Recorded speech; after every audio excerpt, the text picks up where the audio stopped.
about the clarification on matters related to sexual orientation and gender identity in the post-Cotonou agreement made by Honorable Samuel Acuti from Uganda. The floor to the Council. Okay. Thank you for this question. Human rights are at the heart of the EU's relations with partner countries. The EU's partnership with members of the OACPS is no exception to this objective. The EU recognizes the important work of the OACPS and its members in the area of human rights. The fact that OACPS members signed and ratified so many human rights related instruments and are active members of bodies working on human rights issues helps us further this cause together as OACPS and EU in our joint endeavors.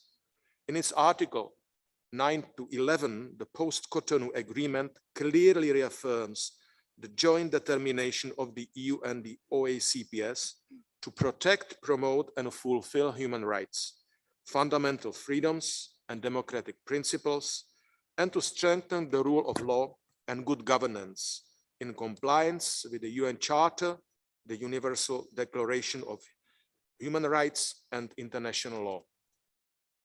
Thank you.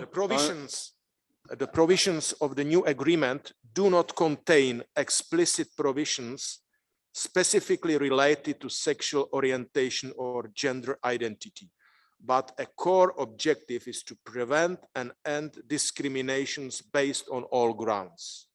I would also like to underline that human rights, as also clearly stated in the new agreement, are universal, indivisible, interdependent, and interrelated, and they apply to all members of society. Thank you. Honorable Acuti, you want to make a complementary question? Yes, I would like to make a complementary question. Thank you for the response. I would like to refer to Article 40 of the African Protocol, which mentions one of the listed documents as the UNESCO Technical Guidance on Sexuality in Education.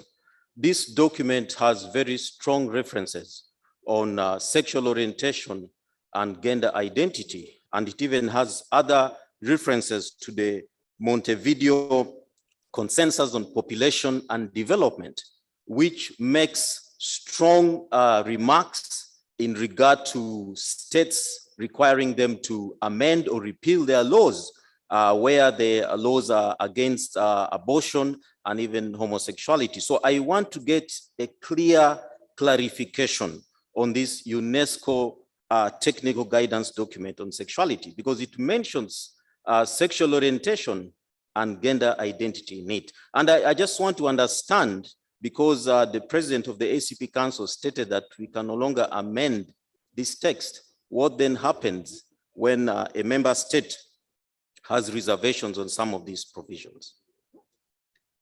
The floor to the Council, please.